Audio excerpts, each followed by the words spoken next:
Alrighty, sorry about the late start. Welcome back to Mecha Mondays? I don't know. It's been a long weekend. Welcome back to Mecha Mondays. I'm your intrepid narrator slash pilot Fraggeth, and today we'll be reading more of Lethal Heritage by Michael A. Stackpole. Let's see. Previously on The Big Thing, I'm sure there was something else that happened other than The Big Thing. Oh, the thing I totally forgot about is Felon Kell has learned that there are significant cultural differences between the clanners and the people from the Inner Sphere. Namely, that they don't put as much emphasis on monogamous relationships in quite the same way that we do. Well, that Inner Sphere people do. Anyway. Um, Basically, if you are from the same SIBCO, whatever that means, local training family youth unit, um, then you sibling collective, who knows? If you're from the same SIBCO, then basically anyone's fair game. But if you're not, then it usually means something special. So that Rana was sleeping with Felon Kill in the first place was kind of a big deal. Anyway, he gets whipped, beaten, and otherwise physically mauled by Vlad, because Vlad.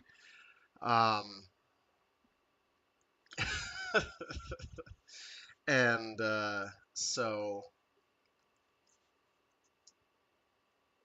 that's kind of where we left them. The other thing that's going on, though, the other big thing that's happening that leads into today, is that the Lyran Commonwealth is planning a counterinsurgency. I can't talk today. Off to a rough start. Against it's Jade Falcon is attacking them. Clan Jade Falcon is attacking them, and they're doing so on a planet named Twycross, which I am going to mangle consistently. I'm not sure why my brain does not permit me to pronounce that word properly. Anyway, they're doing it on a planet called Twycross in the Tamar March of the Lyran Commonwealth. And basically, it's kind of a nasty world to live on. Most of the population lives underground, and was like, the clans can have the top side so long as they don't mess with us down in the caves. And so, using that, Victor, Steiner, Davion, Kai Allard, Lau, and their cohorts have descended onto Twycross and are going to basically wipe out the garrison of Jade Falcon clan materiel that's there. Unfortunately, it seems there is more than just the garrison forces there. Their ultimate goal was, sap the garrison, and then they've got to come back and slow their advance into Lyran Commonwealth territory, and then attack us here, where we will now have the home field advantage. That is apparently not quite what's going on. Either that or they responded very quickly indeed.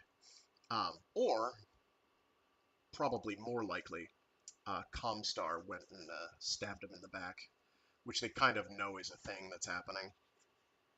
How long is this week's segment? Yeah, that's fine. That's fine. Next week will be a bit shorter, but that'll give me an opportunity to read through the.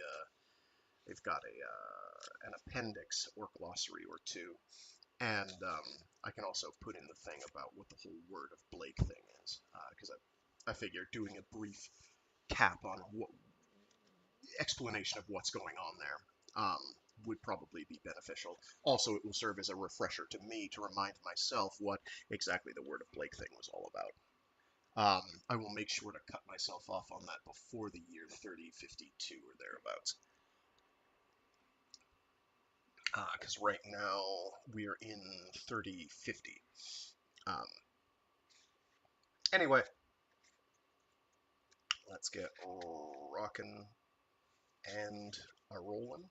Actually, I would probably cut it about a chapter early.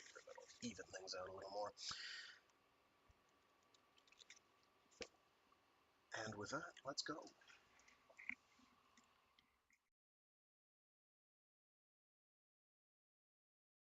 If anyone is wondering why I often do these recap blather sessions ahead of time before the actual reading starts, it's not, in fact, to get you to tune in for a longer period of time. I'm not that cynical. If I'm being charitable, it's to show that I'm not, in fact, an AI-generated voice. Although by now they've got enough samples of me that they could probably replicate me pretty effectively, which is unfortunate. I won't ever do that to you. Apparently there's a lot of that about. I say apparently, there's a lot of that about. Anyway, without further ado, for real this time.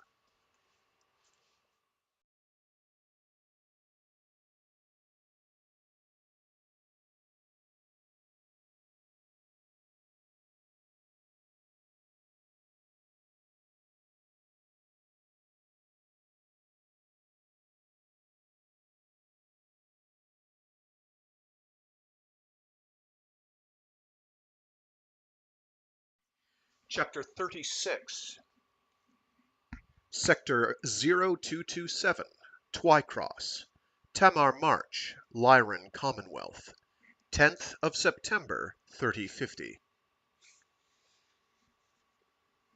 Because the winds had sucked away the oily black smoke from the burning armored personnel carriers, the first clue Kai Allard had about conditions in Sector 0227 was the SRM that slammed into his hatchetman's chest. Fired by one of the half-dozen armored infantrymen, the rocket exploded against the mech's left breast. The resulting shower of armor shards took away the Lyran Guard insignia, but the missile failed to hurt or stop the hatchetman. Kai dropped the crosshairs for his autocannon onto the nearest figure and jammed his right thumb down on the firing button. The battle mech twisted slightly to the right as the autocannon mounted in its right breast erupted with a hail of fire and metal. The supersonic slugs blew completely through the infantrymen, then ricocheted off the canyon walls in a shower of sparks. The enemy's armored suit and its remaining missiles exploded, but Kai had already turned his attention to other targets. He directed the medium lasers slung on the underside of his mech's forearms at more of the metal-covered invaders. One eluded the ruby beam, while the other, trapped between the APC and a small cinderblock building, just melted away. Perhaps believing the spindly-legged mech a weak foe, one warrior in powered armor leaped up toward the hatchetman's head. He never reached his destination, as Kai employed the most unusual element of the hatchetman's weaponry. The titanium-sheathed, depleted uranium blade of the handheld war club that gave the mech its name swatted the Jade Falcon from the air like an insect.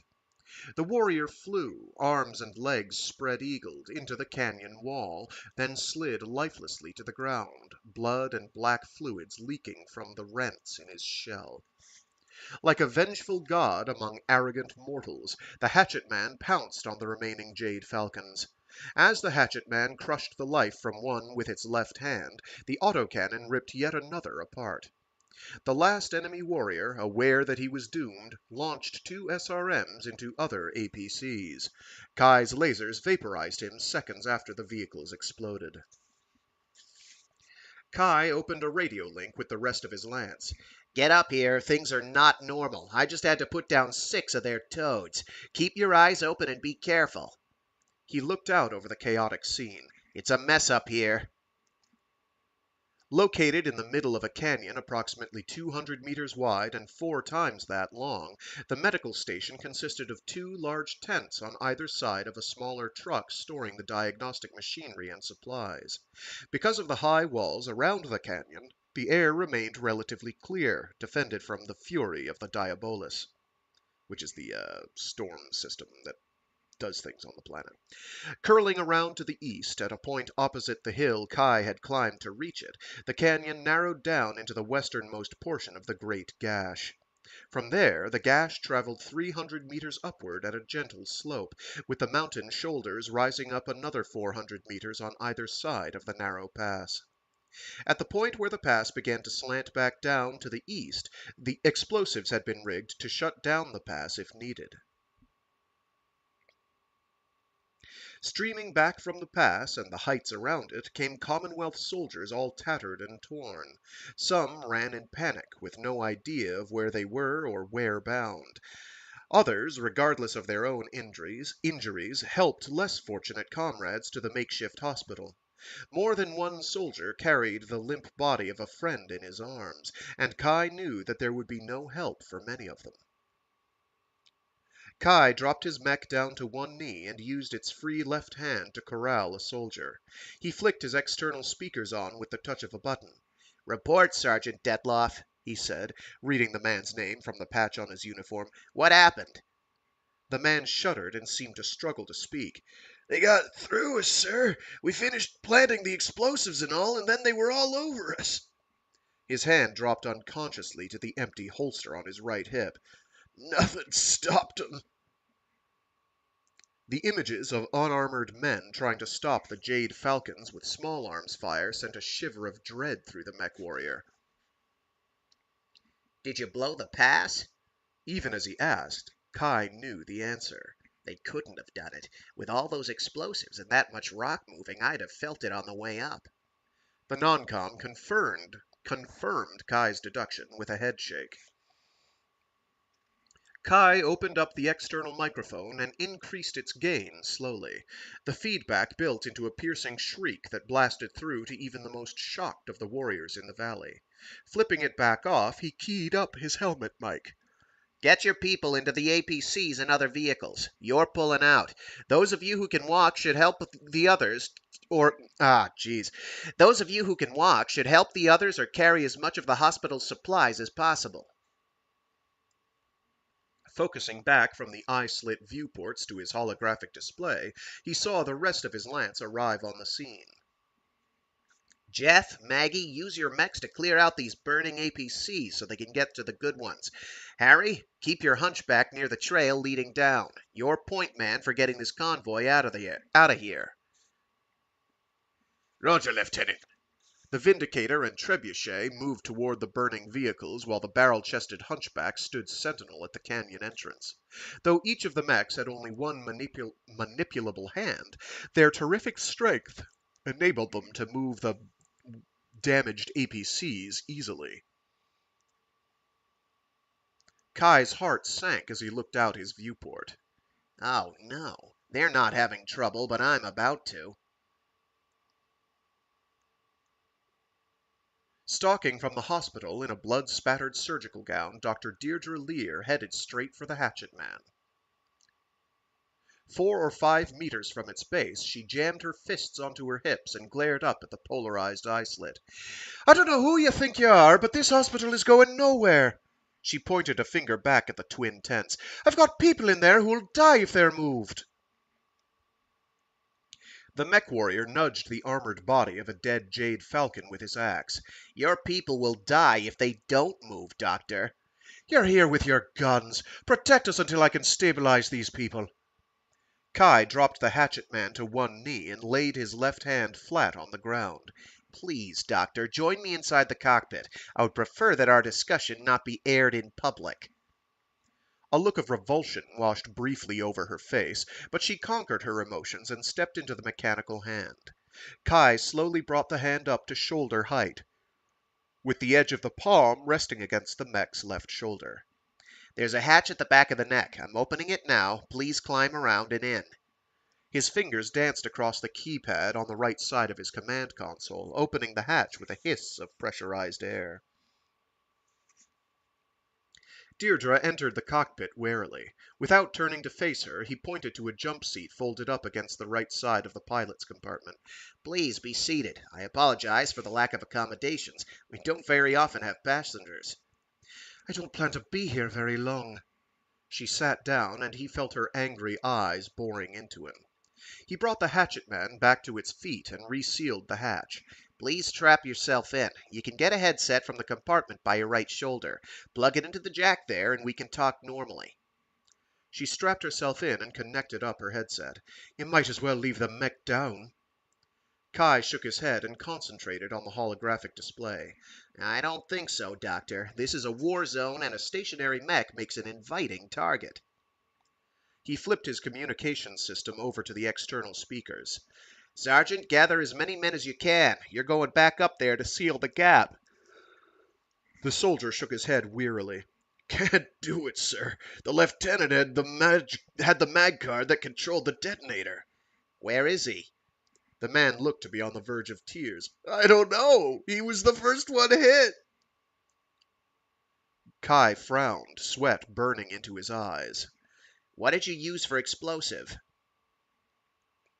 Detloff shuddered. Pentaglycerin, lots of it. We had to shut down the vibrobombs to keep from setting off a sympathetic blast. The mech warrior's head came up. Then an autocannon burst against the walls or a missile ought to set it off. Sure, if you're of a mind to commit suicide. Detloff looked straight up at the hatchet man. Even an Atlas couldn't climb out from under that much rock, much less survive the burying. Kai slammed his fist against the command couch's right arm. Damn it, you better get back up there and find that mag card. You have to. Sealing the gap is our only chance to keep the invaders from killing Victor Davion. Please, God, let Victor away and clear. Fire returned to the soldier's eyes. Yes, sir. He turned and grabbed two other men. They, in turn, recruited several more as they headed off toward a narrow trail up the canyon wall. Deirdre's cold voice demanded his attention. Excuse me, but I thought you brought me in here to discuss defending my hospital. As Kai turned around, he saw recognition on her face the second their eyes met. That's what I'm trying to do, Doctor. I'm trying to buy you the time, but the only way to do that is to seal the gap. The gash has been mined and is set to explode, but they can't set off the explosives unless they get the card. You! Venom burned in her blue eyes. Let me out of here right now! No, I need some answers, and only you can give them to me. Kai forced his own anger down. How much time do you need to stabilize people? All of them? 12 hours. Kai shook his head. No way. 50% fatalities in a triage setup. How long? Her jaw dropped. 50%? That's inhuman! How could she even suggest it? I'm just being realistic. You're being a monster, a heartless monster. Her eyes narrowed. I should have expected it. It's in your blood. Kai stabbed a finger at her. Stop it. Just stop it now. I don't know why you hate me and... He hesitated. I don't care. If Jade Falcon mechs, even a lance of them, are following those infantry up here, everyone is going to be dead. Give me a realistic time figure and I'll get you that time. As he turned away, a host of orange stick figures appeared on his mag-scan display, and a tortured note entered his voice. No! Deirdre strained the shoulder straps holding her in the jump seat. What? What is it? Kai's face closed. Time's up. Laser fire from the toads at the mouth of the gash burned through the air. Commonwealth soldiers clawed at the ground, and the mechs returned fire, scattering the Jade Falcons without doing much damage. While people panicked and broke past him, Kai started the hatchet man running toward the gash. When the enemy infantry resumed their attack, his charging mech became an obvious though elusive target. Jeff, get everyone out of here, he ordered his second in command. Kai dropped the targeting crosshairs onto a man-like outline and directed a withering stream of autocannon shells at it. He watched the shredded body reel away, then shifted his course so that the hatchet man's 11 meters obscured the team working its way up the side of the canyon. Detloff, you better find your lieutenant. I'll buy you that time if I can. Terror flooded Deirdre's voice. What are you doing? Are you mad? Let me out of here. Wish I could, Doctor. Wish I could. Hang on. Kai stabbed both feet down against the jump jet pedals on the command couch, and the mech leaped up into the air. As the G-forces slammed him back down into the couch, he felt as though his stomach had been left on the ground. He watched his altimeter clicking off meter after meter on the scale. Then, at 30 meters up and 150 forward, he cut the jets. Lean forward and grab your knees, Doctor. The landing will be nasty. He hit the jets hard at the last second, and the retroblast knocked over several of the Falcons. The hatchet man landed solidly, bent at the knees to absorb the shock. Then, like a bear beset by wolves, it lunged forward to wreak havoc among the pack of armored figures. The hatchet man's lasers swept over the invaders, making armor sizzle and run wherever they touched. The autocannon always found a target, and the sheer physical impact of the projectiles often knocked one warrior flying into another. As for the hatchet, it crushed and maimed those it did not cleave through outright, as it scythed back and forth through the knotted mass of the enemy. Kai's initial rush pushed the invaders back into the mouth of the gash. There, bunched together, he found them less difficult targets. With fist and foot, he crushed them and continued to batter his way through them. He scraped them from his back and shoulders against the pass's stony walls, leaving the glittering broken corpses to mark his trail. To Kai, warrior born of warriors, this battle was everything he had ever trained for. Deep in his heart he knew the moment he jumped his battle mech into their midst that he would die. Everything he had learned about the Jade Falcons and their fantastic infantrymen told him that he was doomed. He also knew that if he could stay alive long enough, he could pull the battle away from the hospital, giving his comrades a chance to escape, and Detloff a chance to blow the gash. Something seemed wrong, and as the battle continued to work its way, meter by meter, back through the gash, that realization seeped into his brain. The sheer ferocity of his attack had shocked the Jade Falcons and driven them back. Though their attacks had pitted and ravaged most of his armor, he had given them no chance to think or to plan or to aim. Just as his weapons attacked their bodies, his unquenchable fury attacked their spirits. They broke, and they ran. The hatchet man charged after the fleeing man-things, but Kai did not truly try to catch them. Even before his mech took the last few steps to the crest of the gash, his assessment of the battle began to take shape. You never should have done this. You risked Deirdre's life unnecessarily. You went off without thinking and nearly cost your lord an invaluable piece of military equipment. If your luck ever runs out... Cresting the mountain gap, his mouth went bone dry. Blake's blood. It's all over. Seated behind him, Deirdre peered down into the gap at the same moment. Her voice sank into a little girl's whisper. Oh, God, what have you done? Below them, marching upward in 2 orderly columns, came a full regiment of Jade Falcon battle mechs. A few of them showed signs of combat, but only in the blistering of paint on the muzzle of a laser, or the soot stains near an autocannon's ejection port. The few remaining infantrymen dashed between the legs of their larger brethren, and in a couple of cases their armor seemed to meld itself into the battle mechs. Kai unconsciously started his battle computer, scanning the machines below. He saw matches for the configurations Victor had labeled as Loki and Thor flash by, but dozens of other designs appeared on his auxiliary monitor without identifiers. A small counter up in the monitor corner kept track of the number of mechs scanned, and stopped at 45. It might as well be 4,500 for all I can do against them. I hope like hell Detloff is in position. Kai switched his scanners over to Vislight and boosted magnification on the area where the sergeant and his men should have been to blow the pass. Oh no. Instead of Lyran soldiers, he saw 2 toads. One of them raised a broken body in a Commonwealth uniform and defiantly tossed it down to the floor of the gap. With the magnification on his scanner, Kai saw enough to identify the body as Detloff's. I killed him. I killed him and his men. It's all over, isn't it? There's no way I can win. As that thought drifted through his head, it dragged along a memory he had almost forgotten. He considered the course of action it counseled, then nodded slightly to himself. Doctor, please do exactly as I ask when I ask you to do it. He flipped two switches on his command console. One filled the cockpit with a red glow, and the second slid back a panel on the right arm of his command couch. Sliding up and locking into place, an illuminated blue button rested beneath his fingers. "Do you see that panel by your right knee?" She nodded, then asked in a small voice, "Do you mean the one labeled magnetic containment circuitry?" Kai nodded once.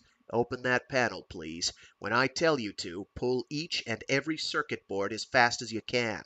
There will be sparks and smoke and a siren, but just keep on pulling. Don't worry about damaging them. Just get them out of there."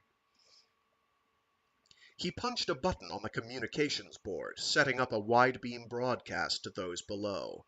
He lowered his voice into a growl and infused his words with a confidence and arrogance he did not feel. "I am Kai Allard Lau. I am a killer of men." He opened the hatchet man's arms wide. "This pass is mine to ward. I offer those who wish to challenge me a warrior's death, but I beg an indulgence of those who would accept my offer. Your smaller companions have forced me to exhaust my autocannon ammunition, and they destroyed one of my lasers." He brought the mech's hands together to grip the hatchet's haft. "I have only this club with which to defend myself. I will kill you all, alone or in groups." He snapped off his mic line to the outside. "Get ready, Doctor." Deirdre stared at him incredulously. "They'll kill us. I thought you wanted to surrender." Kai's voice came hard and even. "I will do whatever it takes to survive, but I also have obligations and duties to perform. Sergeant Detloff and his people died because I ordered them into dangerous territory to blow the gap. If I surrender, if I do nothing, these super mechs will sweep through, destroy the refugees fleeing from the hospital area, and then will fall on our lines from the rear." His voice softened slightly, but its intensity did not diminish. "I regret getting you into this. I don't expect you to understand why all this is happening, but I want you to know it's the only way. Before this is over, my hands will be stained with more blood, but better their blood on my hands than the blood of my friends on theirs." The radio crackled with a reply to his message. "I am Star Colonel Adler Malthus, in command of the Falcon Guards." A mech of the style the computer labeled as a Thor stepped forward from the guards' line. It raised both of its handless arms above its blocky head and crossed the muzzles of its autocannon and PPC. A second or two later, all the other mechs in the company mimicked the gesture, then again aped their leader as he brought the Thor's arms back down. "We salute you, Kai Allard Lau, and assure you that your bravery will live long in the hearts and minds of your conquerors." Kai laughed lightly as he reopened his comlink. "And I assure you, the memory of your valor will become a story known far and wide through the successor states." Shutting down the line, he turned to Deirdre. "When he gets within arm's reach, start pulling. Now, Doctor, do it now!" The Thor marched forward like a butcher at a slaughterhouse. It raised the PPC that made up its right forearm for a blow that would crush the hatchet man, but Kai sidestepped the attack. He brought the hatchet up into the Thor's right armpit. For a half second, Kai thought the resulting shower of sparks merely the reflection of those filling the rear of the cockpit, but armor raining down showed how much damage he had truly done. "Son of a bitch, this thing really works." Instantly, a hollow voice reminded him how inappropriate self-confidence had doomed him in the... Oh, geez, I don't know where I got the rhythm of that sentence from. Instantly, a hollow voice reminded him of how inappropriate self-confidence had doomed him in the Academy's La Mancha scenario. Behind him, Deirdre shouted, "Clear!" and a wave of heat turned the closed cockpit into a blast furnace. His right hand slammed down on the blue button. Then he crossed his fingers and prayed. The Thor had raised both of its arms and clapped them together to crush the hatchet man's head between them like some bloated mosquito. Argent fire encircled the mech's neck before the Thor's heavy limbs could converge, then the whole cockpit assembly popped upward like a spring-loaded piece from a child's toy. Secondary rockets ignited, their golden spear of flame impaling the Thor's squat head, and shot the hatchet man's head halfway to the shoulders of the great gash. Down below, no longer contained by the magnetic fields that had been destroyed when Deirdre lobotomized the control computer, the Hatchetman's fusion engine exploded. Searing white plasma shot from every joint, then melted through the mech's tattered armor flesh. It engulfed and swallowed the Thor's arms. Then the roiling energy storm convulsed and tore itself apart in a hideous elemental explosion. The tremendous shockwave touched off the pentaglycerin buried deep in the gash's walls. Every 20 meters up and out from the detonation's epicenter, smaller bursts sprayed rock and fire across the canyon. Each wave of explosions triggered the next in a staccato succession that pelted the Falcon guards with stone shards. Even as the Hatchetman's head rose through the gash itself, the racing thunderstrikes buffeted the armor shell. One huge chunk of rock smashed into the cockpit viewport, cracking the glass and peppering Kai's bare thighs with crystalline needles. Suddenly the explosions stopped and their echoes faded. Kai, seeing the gash's crack-ridden walls still standing tall, feared the pentaglycerin had failed its task.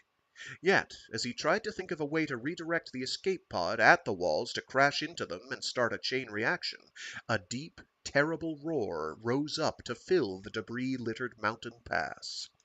A few pieces of rock at the tallest point leaned forward and slowly fell, tumbling end over end toward the ground.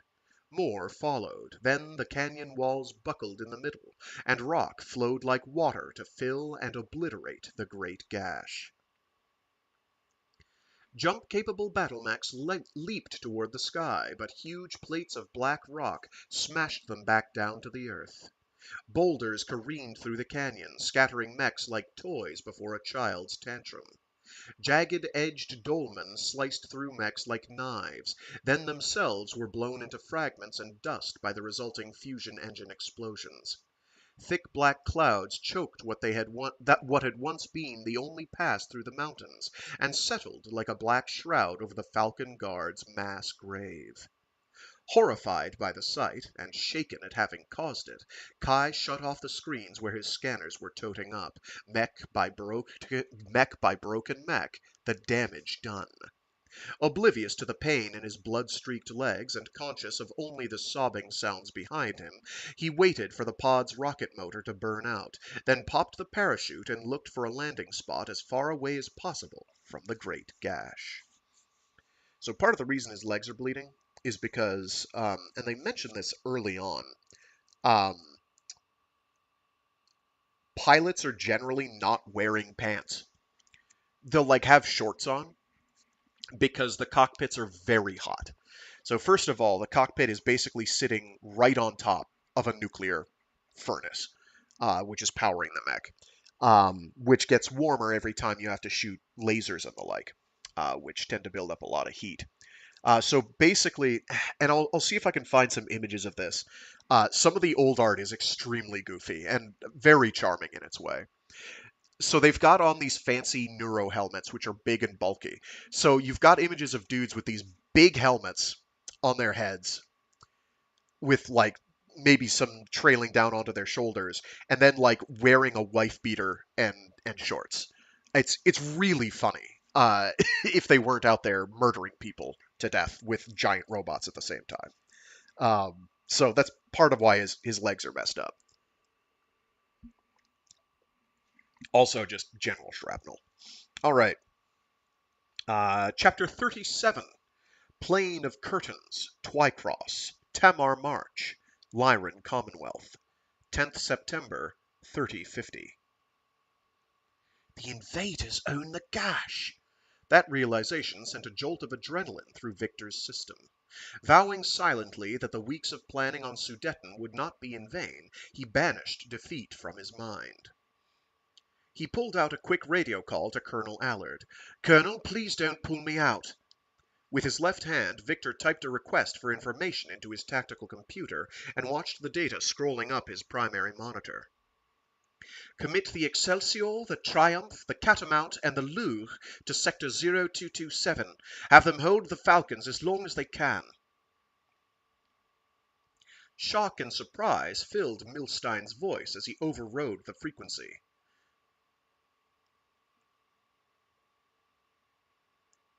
Colonel, those are the dropships committed to evacuating our troops. The Excelsior is meant solely to pull Victor out of here. I can't allow any other use of those ships. Victor refused to surrender. If we don't commit them, they won't have anything to pick up. Colonel Allard, countermand his order, Milstein hissed. You are his superior officer. I don't know who he thinks he is, but he is not his father. Victor snarled furiously. You idiot! I'm not trying to be my father. And then to himself, in mental soliloquy, I'm trying to be something more. And then back to talking. This is our only chance to salvage this operation. The static created by laser fire popped through Victor's neurohelmet as Daniel Allard spoke. Can it, gentlemen? There's a fight going on here. Milstein, commit the ships. Colonel Allard, I must remind you that my duty is to ensure the prince's son be safe. Dan's voice came back cold and hard. Then I suggest you get your ass in a mech and get the hell down here, because all your radio calls are doing is distracting my officer. Have the dropships hold 0227. Victor studied the tactical map of the area that Dan shot over to his mech. So part of the reason the dropships can do that is because they're like the dropships are big. Like they're a lot of them are depicted as being like these big. They look like giant eggs, basically, and they're covered in guns. A lot of them. So they're using them basically as big turrets at this point, or bunkers rather, bunker emplacements. I don't think all dropship models can do that, but I think as of this point, that's probably what they're doing. Victor studied the tactical map of the area that Dan shot over to his mech. In an instant, he confirmed the soundness of what the mercenary leader had already decided on for strategy. Dan had selected one of Kai's contingency plans for the assault. He punched a button that sent the map data to Galen and the rest of the guards. This just might work. Over the tactical frequency, Dan's voice was strong and confident. Akira, pull your right flank back and push the left flank forward. We have to commit the 2nd Regiment to turn the whole clan formation. Got it. We'll wheel the clans back into the opening to the cache so their reinforcements will have to fight their way past our own people to get at us. Did you copy that, Scott? Roger. I drop down to cap the valley and roll up their edges. ETA 10 minutes and counting down now. Good. Victor, I'm committing the 10th Lyran to shore up Akira's right flank. Victor felt the sour fear of being left out drain away. Roger, what about the 9th FC? 3/4 of an hour until they step free of the storm. We can't contact them until then. I don't like it, but we have to do this by ourselves. Victor nodded grimly. They can be our ace in the hole if the dropships don't stop the Falcons at the gash. Let's hope we don't need them, Dan said. Roger, and Colonel, thanks for the chance. A low chuckle echoed through Victor's neurohelmet. Just don't get your butt shot off, Victor. The paperwork would kill me. Wilco, Colonel. Davion out. Victor switched back to the Lyran Guard's tactical frequency. Alpha Battalion on me. Commandant, bring oh my gosh. What am I doing? Alpha Battalion on me. Commandant, bring Bravo and Charlie up to form our center and left flank, respectively. Charlie, you'll be cheek to cheek with the Hounds' 1st Regiment. We hit, then give ground slowly to allow the Hounds to pull back to the west. Give better than you get, and we'll all survive this. Standing 14 meters tall and with an autocannon muzzle where its right forearm should have been, Davion's Victor strode down from the hills and led the 10th Lyran Guards into the mouth of hell. Sand curtains swirled like veils in some exotic dance, hiding some things and providing tantalizing glimpses of others. Wondering what dangers lurked within the boiling sandstorm, Victor barely heard the rasp of sand against his mech's face. The first Jade Falcon appeared on his right as if by magic. The Shadowhawk had already marched halfway past when its pilot noticed Victor and began to bring his mech about. Victor raised the assault mech's right arm and stabbed the autocannon muzzle toward the Shadowhawk's square faceplate. The muzzle flash erased the image of the mech's head from Victor's sight, and the depleted uranium shells blowing through it matched to form matched form to image. The decapitated Shadowhawk dropped backward and vanished within the black folds of a sand curtain. All around him Victor witnessed brutal slices of the battle. A Lyran quick-draw, its right arm dangling by the twisted cord of a myomer muscle, stumbled past him. Like a wild animal on a blood trail, the pursuing Falcon rifleman clomped through the battlefield, its sensor wing whirling madly to collect whatever data it could. It stopped and turned its weapons on Victor, twin autocannon pumping shells into his mech's chest. I didn't know the Falcons had riflemen. I don't think they do. Maybe they captured one and then refitted it. The Victor's battle computer redrew. Okay, let's take that from the top. The Victor's battle computer redrew its own outline on the auxiliary monitor, adding glowing yellow spots to represent the damage. Davion ignored it and dropped his targeting crosshairs onto the rifleman's blocky body. The autocannon's high-speed whine filled the cockpit as a stream of projectiles shredded the Falcon's right shoulder armor. Sparks and flames shot out of the joint in blues and greens, and the arm ceased to move, frozen as it pointed straight ahead. Victor stepped his war machine closer, putting it well inside the rifleman's ability to bring guns to bear. He chopped the Victor's left hand down on the rifleman's right shoulder. The blow crushed ferroceramic armor to dust. More sparks shot out as the shoulder ground downward. Then the whole limb twisted away and fell to the ground. The rifleman pilot backed up his machine half a step, then twisted to bring the left arm's guns to bear on Victor. As he did so, Galen Cox's Crusader stepped through a wall of blowing sand, grabbed the guns in both of his mech's hands, and cranked them up and into the air. The rifleman's shots from both the large laser and autocannon passed well over the Victor's head. The Crusader's hands pushed and pulled in different directions. With a metallic scream audible even through the howling storm, the gun barrels twisted out of alignment.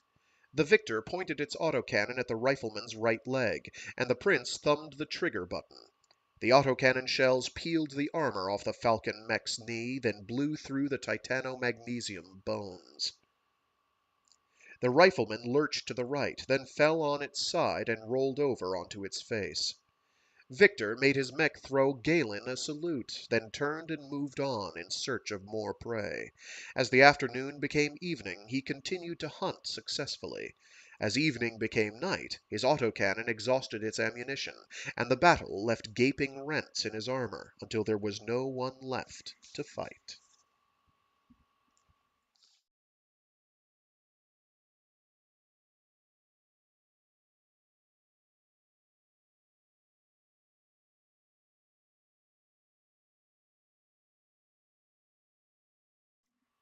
Galen glanced down at his note-pewter. As nearly as we can figure out, the Falcon commander knew something was up when their reinforcements did not come through the gash. She issued the order to pull her people back so they could slip out of the plain as evening came on. They did not expect to run into the 9th FC and so lost a few mechs there. The 9th is still pursuing the rest of them, but those damned mechs run very cool, so they're stretching out the range on our people.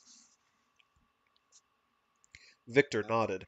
Yeah, there's no denying they run cool. I've already had a preliminary report on a heat sink taken from one of their machines. They have some sort of double-chambered heat exchanger and a fluid with a thermal retention factor that's 7/10 of air itself. The techs think those units, which are about the size of our own heat sinks, probably are 150 to 200% more efficient than ours. Hard to believe we beat them after seeing what they had going for them, Galen agreed. The prisoners seem rather shocked at the defeat too, but they've adapted. Mostly they want to know the name of our clan so they know to whom they owe their allegiance. Cox laughed lightly. The guards couldn't decide if we were Clan Davion or Steiner, so they settled on Victor. Victor sighed heavily. Just remind everyone to treat them kindly. We don't know when the tables will be turned. Hey, do you think that's them? The walls of Victor's tent began vibrating back and forth as the sound of a helicopter whooped through them. Davion shot to his feet, dumping his wood and canvas campaign chair over on its back. Galen's own grin mirrored the smile spreading over Victor's face. Outside, a general cheer and applause rose up, then the tent flap opened. Kai Allard, his face beet red, stepped stiffly in, then held open the flap for Deirdre Lear. After she entered the tent, he let it fall shut again and pivoted awkwardly on bandage-swathed legs. He snapped to attention and saluted Victor. Davion returned the salute, then embraced his friend in a back-slapping hug. "You don't know how happy I was when the search and rescue team reported finding you." "I really thought I'd sent you out to die, my friend." Victor took a step back and offered Deirdre his hand. "I'm glad you were with him, Doctor, to take care of his wounds."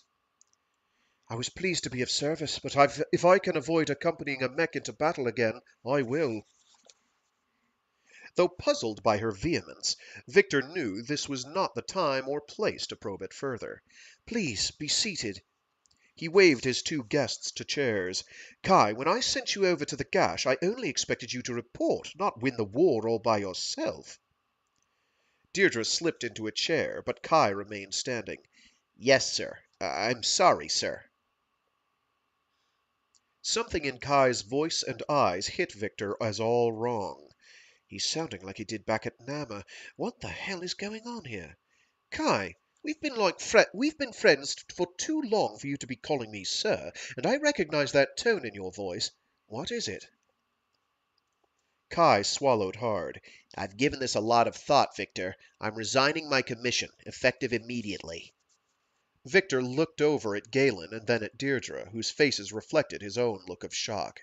"What are you talking about? You just single-handedly saved our expeditionary force. You're going to have to hire someone to follow you around wearing an extra jacket to display all the medals you'll get out of this.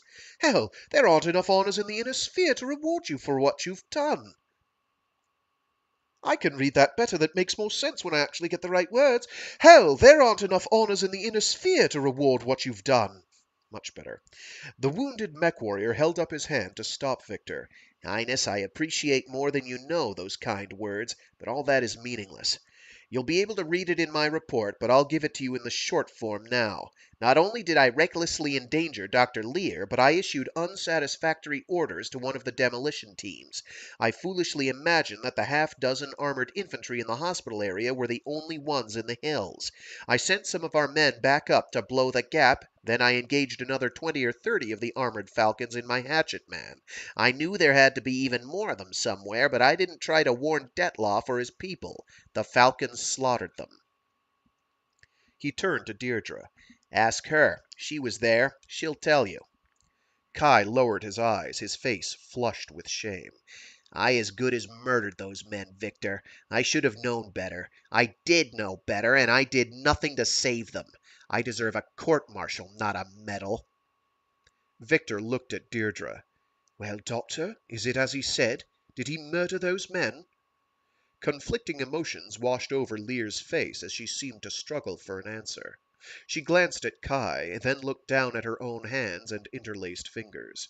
When her head came up, though, she gazed at Victor without flinching. "No, he did not," she said. "Those men were already dead. If he had not organized them and organized the evacuation of the hospital, everyone would have died. At least, in the mountains, they were able to die as men." Victor glanced over at Kai. "You need time to think this over, Galen. Take Lieutenant... Oh, oh, that's a period, not a comma. You need time to think this over. Galen, take Lieutenant Allard to the hospital." Deirdre got up and started to follow them, but Victor placed a hand on her forearm and held her back. "Please, Doctor, wait a moment." "As you wish, Highness." She lowered herself into her chair again. "Is there something I can do for you?" Victor nodded slightly. "Kai is a good friend of mine, and I want to see things go well for him. He has never been a bastion of self-confidence, and, as you just witnessed, he is overly harsh in judging himself. Even if he does not resign from the AFFC, he will never again order men into that sort of dangerous situation without more intelligence and more help for them." Her eyes went cold, and her voice was arctic. "What has this to do with me?" "All right, Doctor." Victor said, putting an edge to his own voice. You could tell me that this is none of my business, but I won't accept that. Consider it the meddling of a privileged noble or the arrogance of a mech warrior, I don't care. What I do care about is my friend. The friction between you two is so obvious, but he's never done anything to you. Why do you hate him? She opened her mouth, then stopped abruptly and looked at the ground. I am a doctor. It's my job, my vocation, to succor the injured. I hate war and warriors because of the destruction they cause. Yet you've become part of the armed forces of the Federated Commonwealth. Davian shook his head. Why? Deirdre exhaled sharply, set her shoulders, and stood up. I joined the AFFC to show my family and my friends that I can be loyal to your father and the state you will inherit. I joined because my family owed a debt to the Federated Sons, and I was and still am determined to pay off that debt. She matched Victor's hard stare. I joined because I will do anything I can to reverse the horrors for which you hand out medals. Victor ground his teeth, but he kept his temper in check. All right, I'll give you that, but we should save the discussion of why war is necessary for another time. Just answer me this, then you can go. Why do you hate Kai? That's easy to explain. A cruel smile twisted up the corners of her mouth. Let me ask you this, Highness. How might you expect me to feel about the son of the man who murdered my father?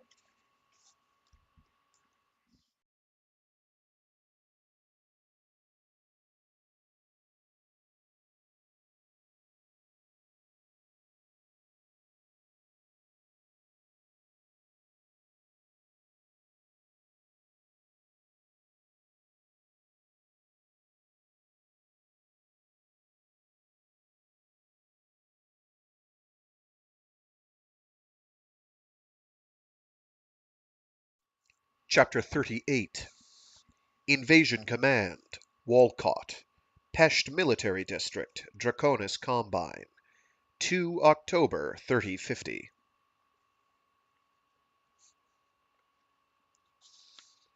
Shin Yodama gave Hohiro Kurita a confident smile and a wink as the Conray's son opened a wide-beam broadcast to the dropships sliding into orbit around Walcott.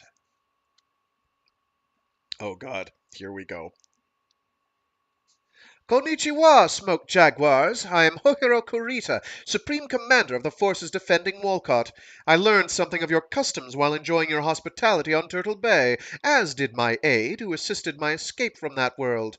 To show that we are not total barbarians, I ask you how much force you intend to use in this attack, so I may decide which of my resources I shall devote to repulsing your attack. Standing behind Hohiro, near the windows of the command post, Conrad Theodore Kurita watched his son with obvious pride. He caught Shin's gaze, shared his smile, then turned to look out the large windows. Just barely visible above the horizon to the east, a red-orange ball was rising into the night sky. Two small black dots moved slowly across its shining face. Following them, its silhouette like an arrow, one of the clan jump ships came into view. Shin frowned. It was too much to hope that after Turtle Bay they would not bring one of their warships into a battle. All his people's careful planning and hard work would be worthless if the invaders decided to scour the planet's surface with the weaponry bristling on that battle wagon. The crackle of a response over the radio turned Shin to face the speaker mounted high on the wall. I am Galaxy Commander Dieter Osis. That sounds like a horrible disease. That is his name, though. Dieter space Osis. What an awful name. Sorry, bro. I am going to make fun of that. Dieter is fine. Osis is okay. But if you put them together, Dieterosis, come on now. I am Galaxy Commander Dieter Osis. I fear you have drawn incorrect conclusions from your observations of us, Hohiro Kurita. We have come to take the planet and make it our own, and so we do not require you to bargain away your strength. Come now, Galaxy Commander. Hohiro responded quickly. You know that things could get nasty down here. I must, of course, defend this world against you, but I don't wish to lose more men than is absolutely necessary. As a fellow warrior, you can understand that. I desire to know how much force you will use in your attack so I can allocate my forces accordingly. Utter disbelief underscored Osis's reply. Are you saying you will not commit everything you have in defense of Walcott if you are willing to use only part of your forces in a battle to decide who will own this world? A smile spread across Hohiro's face, but he kept his voice neutral. I see that you understand my proposition precisely. I will, as has been our custom, forward to you the service records and history of my units.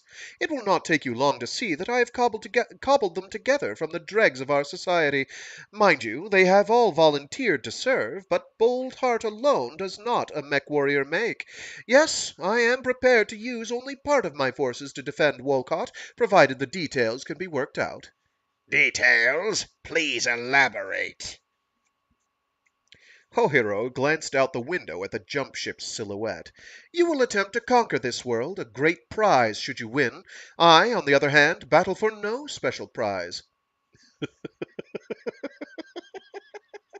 Just grabbing them by the short and curlies of their cultural norms. Osis's reply came back warily. I could offer a promise of no further attempts at conquering your world if you defeat me.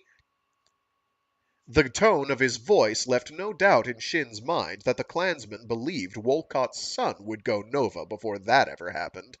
I appreciate your gesture, Hohiro sighed, but such a promise would bind only you. Upon your death or demotion, another attack would follow almost immediately, and certainly without the civility you now show. I had hoped for something more concrete if we defeat you. Such as? Hohiro crossed his fingers.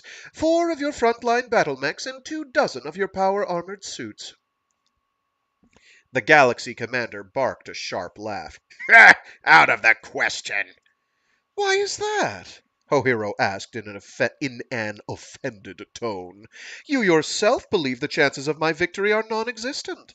After the battle, when I again escape your custody and make my way back to my own people, I will need an explanation of my actions to save my reputation. Capturing some of your war materiel is an important enough goal that my superiors will understand my gamble. The least you can do is honor me with the illusion that I am a threat worthy of such an exchange. The radio fell silent for 15 to 20 seconds. Then Osis's voice returned. His answer came slowly, as though he knew he would later regret his words. And oh, how right he will be. Sorry, not a big spoiler, but this isn't gonna end well for him. It's you see it coming like a freight train. Very well. If you can defeat me, I will see that you receive 4 of our battle mechs and 24 suits of battle armor. I also promise that Wolcott will retain its independence if we are defeated. As for the force I will use, I tell you that it will total no more than roughly half of whatever force you offer. Shin narrowed his eyes. With their increased firepower, that should make them about even with us in sheer destructive capabilities. By controlling the battlefield and using terrain to our advantage, we have a shot at defeating them. Hohiro, his smile becoming a wide grin, nodded slowly. It is a pleasure to deal with such a reasonable and honorable man. I will meet you at the head of the Yutsu, the Blue Devils, in the Numachi no Tanemon district, 15 myriameters north of my current position. In 4 hours, my technicians will transmit the files on the Blue Devils immediately. I'll be using both regiments. 4 hours, then. And, Commander, don't worry, Hohiro added in one final barb. If you survive a defeat, I will treat you better than your people treated me. Hohiro punched a button, immediately cutting off the microphone. He turned to his father. Well, what do you think? Theodore crossed to his son and rested both his hands on Hohiro's shoulders. You did very well, my son. Osis will be uneasy, wondering if he has been manipulated, and angry at your affront. That should provide him with some serious distractions. The Conray looked at Shin. Chusa, if you will be so kind. Wait, is the Conray Ohiro? Or is the Conray... Yes, okay, good. I don't remember what voice I used for Teddy Kurita. So we're faking it. Chusa, if you will be so kind. Shin stood at attention. Conray? Please radio Taisa Narimasa Asano and tell him we will join his newly christened Blue Devils in Swamp Valley shortly. Theodore smiled wolfishly. In 4 hours we will hand the invaders the first of many bloody defeats.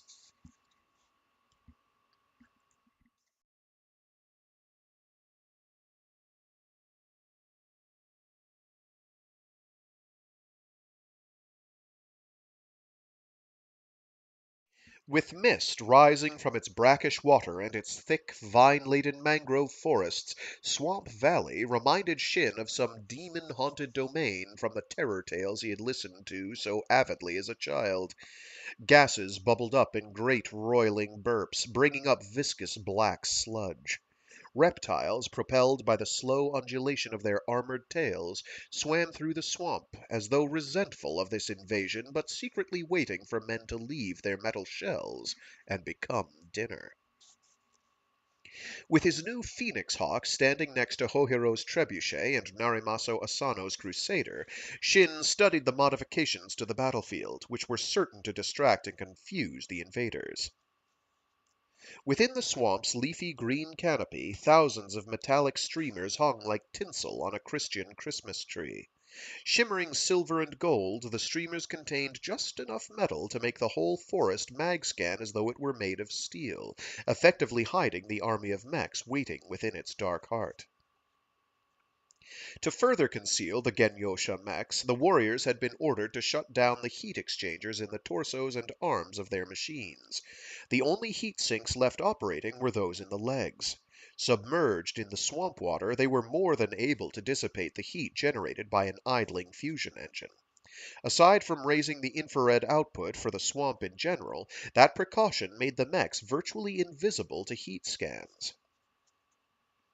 All the mechs have been painted with a camouflage pattern that makes them difficult to see in the swamps, and the radar jammers will take that scanning mode away from them. Shin looked through the swamp to the vast delta downstream of his position. After they land down there, they'll have to get within spitting distance to see us. The swamp is too wet to burn down, so they'll have to play cat and mouse with us, but on a battlefield of our choosing. 2 egg-shaped dropships made a pass over the delta, then circled back around to hover over a sandbar. The dropships didn't lower their landing gear, but remained at approximately 10 meters above the ground. The mech bay doors irised open, and battle mechs dropped to the ground in rapid succession.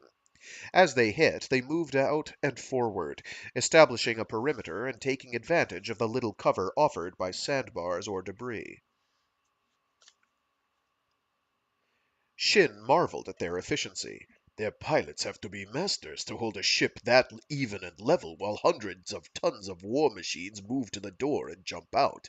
Either they have incredibly steady hands on the controls, or their level of computer control and command integration is beyond anything we can even imagine. And the mech warriors, too. They jump clear and move to their positions without hesitation. They seem to work in sets of 5, with a coordination that suggests they've undergone intensive training together.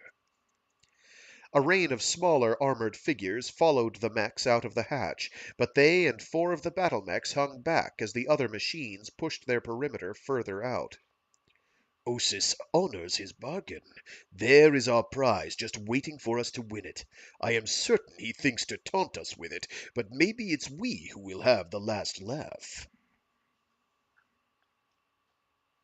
Hohiro's voice reverberated through his neurohelmet. This is it, Shin. I'd wish you luck, but you already have more than enough of it.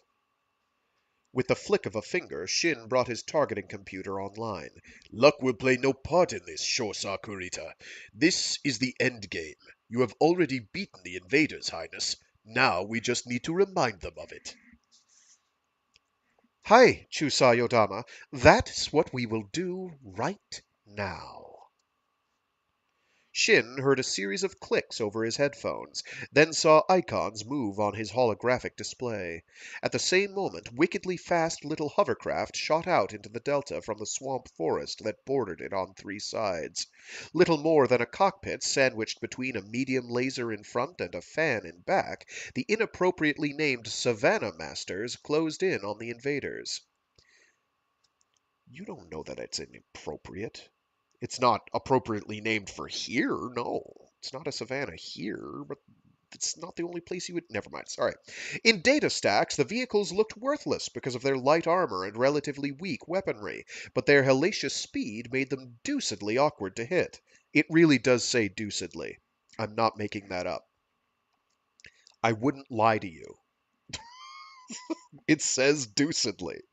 But their hellacious speed made them deucedly awkward to hit.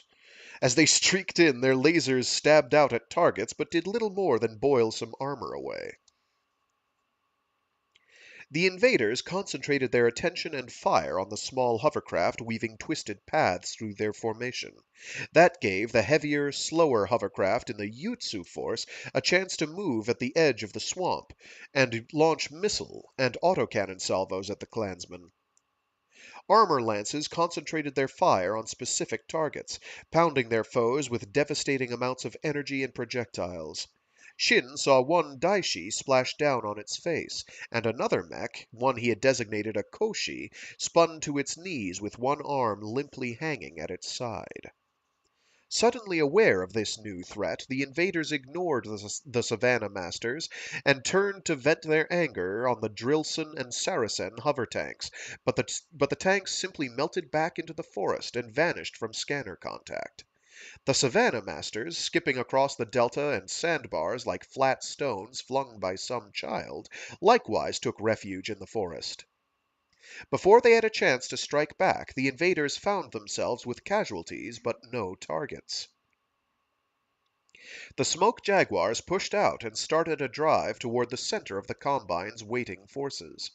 As the mech Shin had tagged Hagetaka for its vulture-like head and bird legs stalked toward his position, it suddenly sank beneath the water.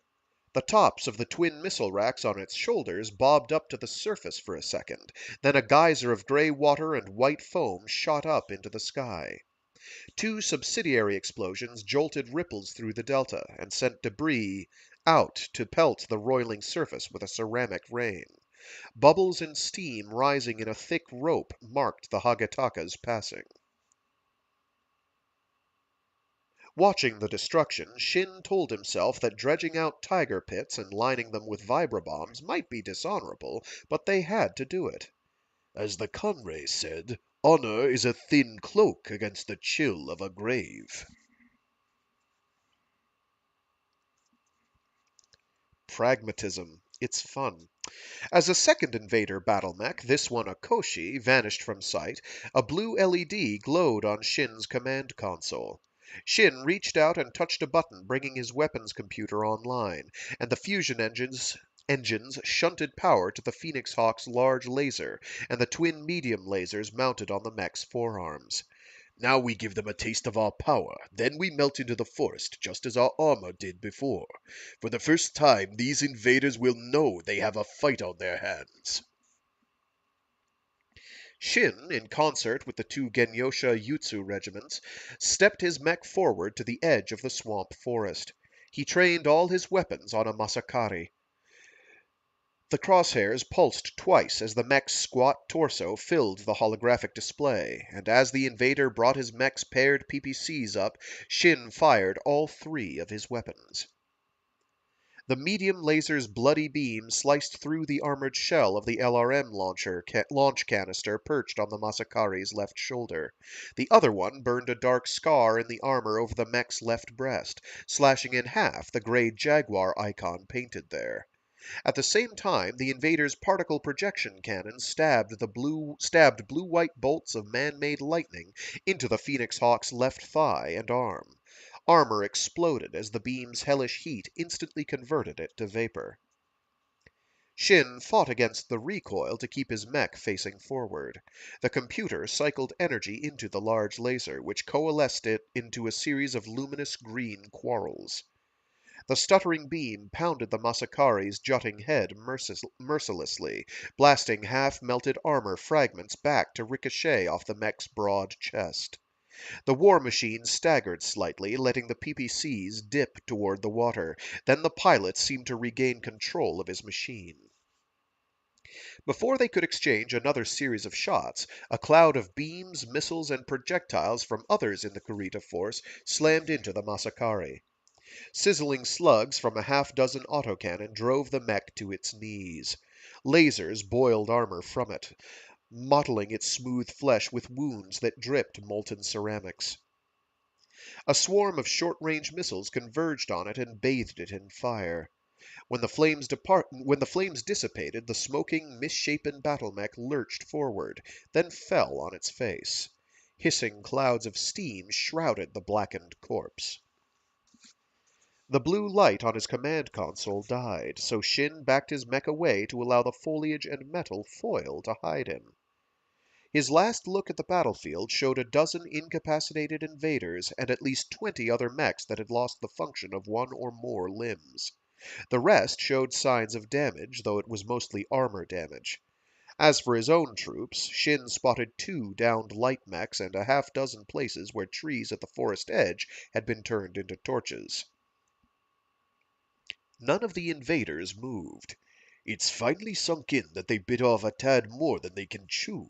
This waiting game will get them killed, and their leader is a fool if he doesn't recognize that fact. Shin studied the delta through some breaks in the tinsel-strewn brush. What's going on? I don't understand this. Out in the killing ground, the majority of the Smoke Jaguars moved their battle mechs back to a line behind the 4 mechs and 24 figures in battle armor. A few war machines checked their downed comrades. Where they found signs of life, Shin presumed, they ripped the pilot's compartment from the mech or otherwise assisted the pilot in escaping, then marched off to join the others until only one mech, a humanoid ryokan, stood between the troops and the forests.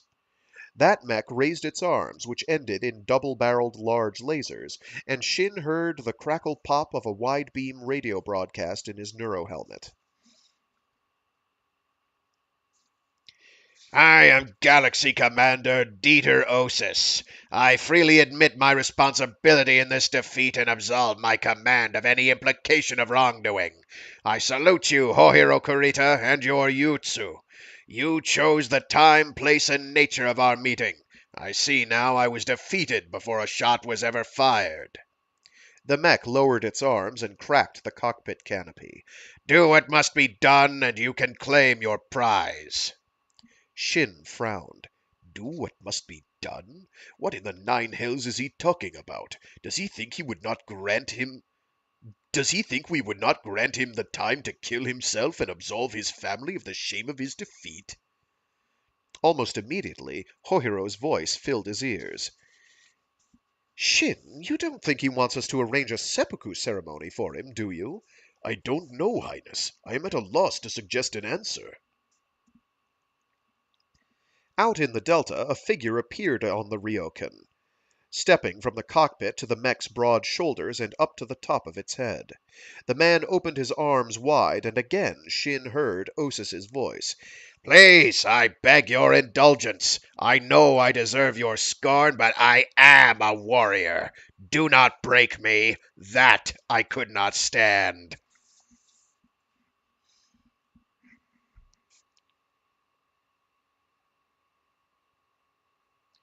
The hopelessness in Osis's plea struck a chord in Shin, somehow dredging up the memory of the armored soldiers in Uramachi. This is as strange now as the invaders' actions seemed when they started to raise that ghetto. Somehow I know I should do something for Osis. The desperation in his words tells me that much. But what does he want? Highness, perhaps he wants us to take him captive to prove that he has value. Then, with that amount of his honor regained, he will kill himself. Yes, Shin, perhaps that is it. Osis's arms fell to his sides. I understand. You are right. After what I have done here, I have no more claim to the title of warrior. Please do not have them destroy my children. Shin shook his head to clear it. Destroy his children? We are not butchers. What children is he talking about? What does he mean? One of the armored soldiers broke from the formation, and with 3 incredible leaps reached the Ryokan, then landed on its shoulder. He raised his right arm and triggered the cylindrical laser on his right arm. Osis's headless body tumbled end over end to the muddy water below, where huge lizards began to converge on it. In returning to the ranks of its fellows, the armored figure passed another mech coming out to the fore. A new voice forced itself into Shin's ears. We regret the oath that prevents us from again attempting to take this world, for there have been few worthy foes in the campaign thus far. With your leave, we will call our ships and depart. Static hissed through a momentary pause, and then the voice added, Do you wish to have the commander's children destroyed? Kohiro's answer came without a moment's hesitation. No, we do not want his offspring slain. And yes, do call your ships. Leave at once. Shin immediately shifted his radio over to the command frequency. Shosa Shio... Oh, jeez. Shosa Hohiro-sama, what do you make of that madness?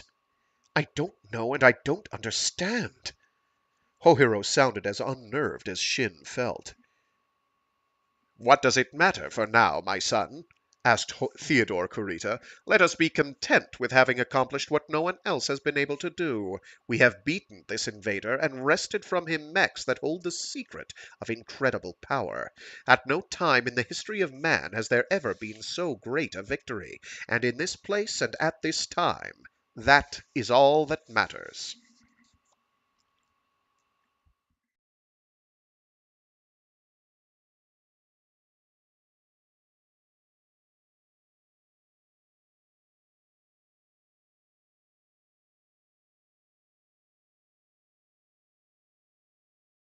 Chapter 39 Jump Ship Dire Wolf Assault Orbit Engadin 7 Radstadt Province Free Rasselhag Republic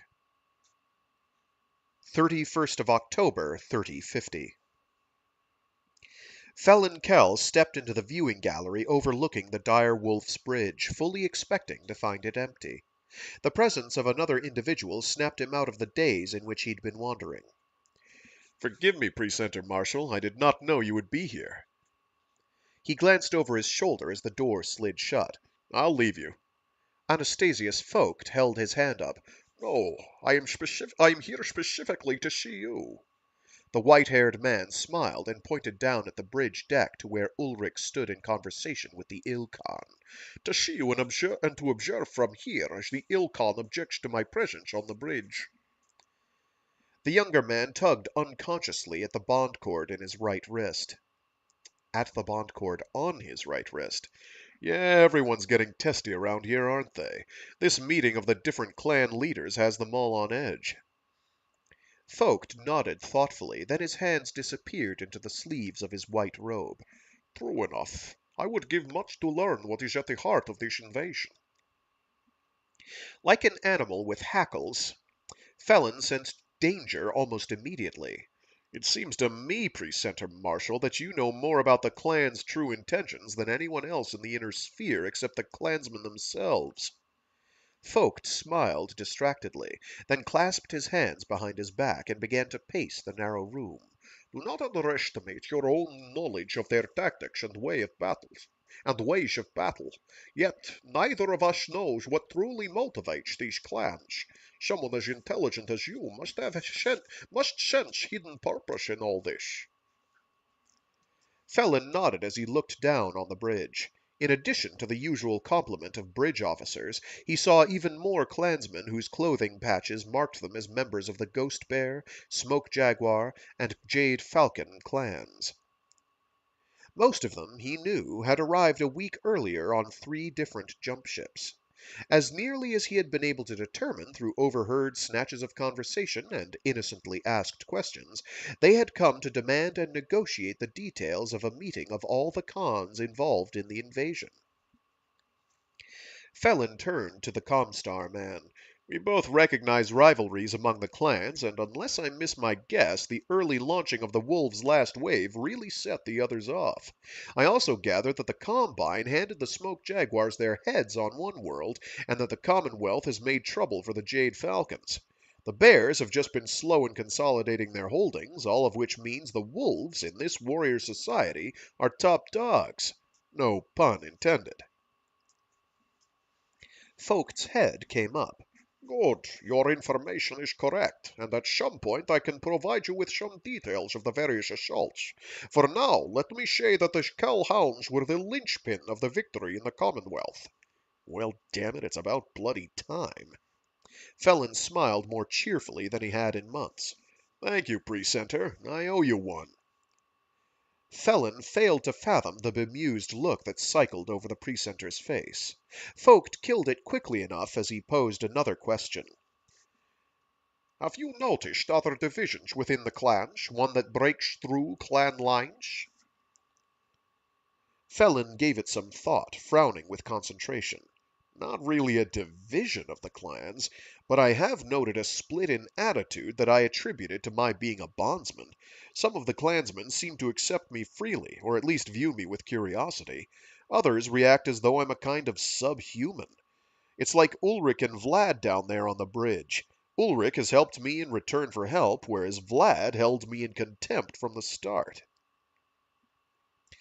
This dichotomy is not limited to bondsmen, I can assure you. An edge crept into the Precentor's voice as he watched the Ilkhan wander around on the bridge. Khan Ulrich felt it would be good for me to observe the formalities of a Grand Council firsthand, but the Ilkhan banished me as though I were unworthy of such an honor. I don't believe Ulrich ever intended for me to attend the Grand Council, but the Ilkhan's reaction cost Leo some face, and won Ulrich a concession for this meeting. Felon raised an eyebrow. What was that? The dire wolf will be the only flagship at the meeting.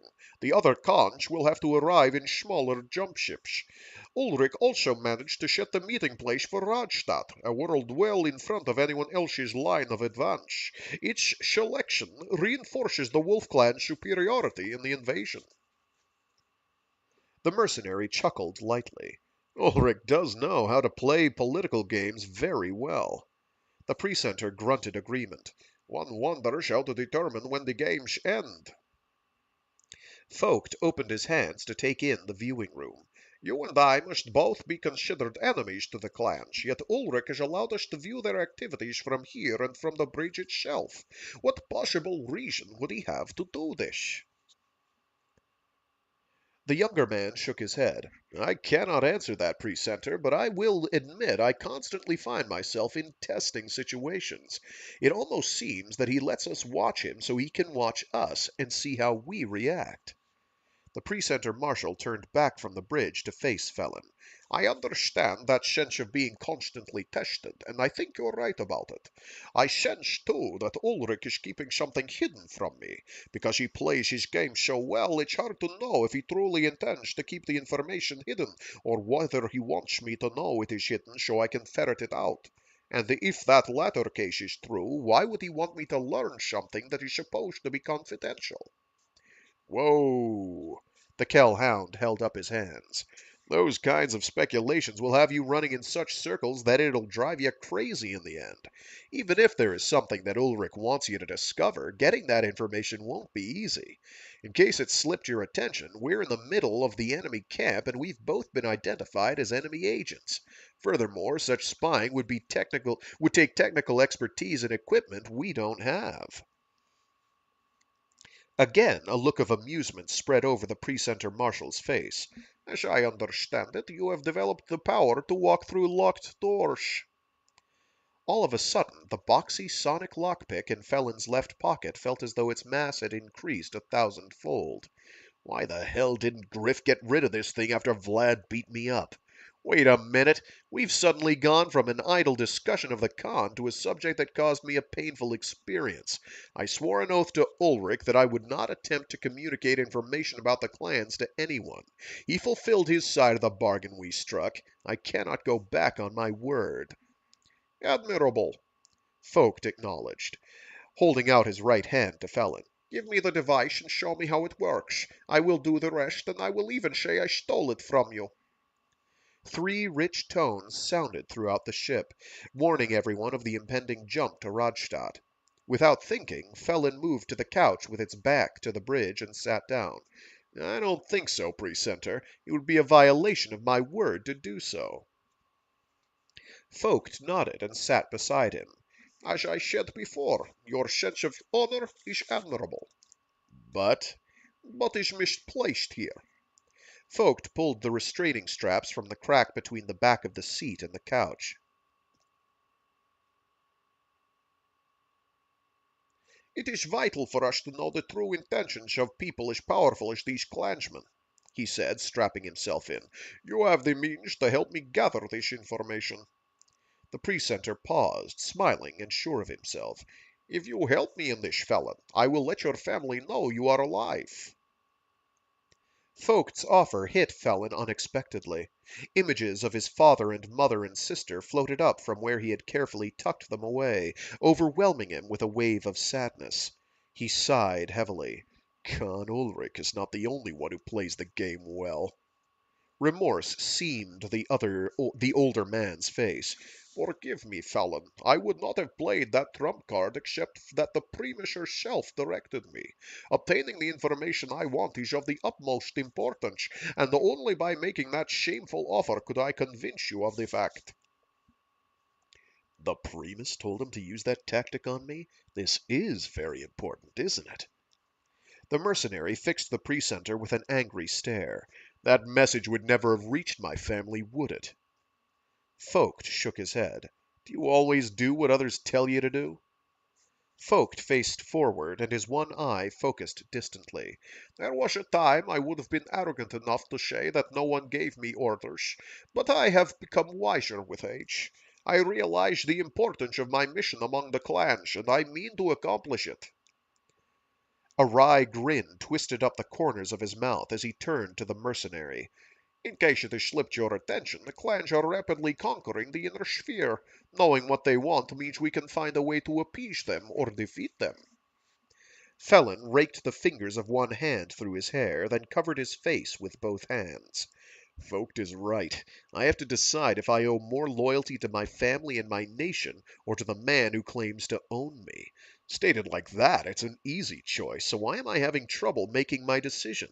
Why does part of me think the inner sphere deserves all this? Does DJ's death and my getting punted from the Nagelring still anger me so? Or is it that this warrior society is so seductive because of the way it forces its people to be their best?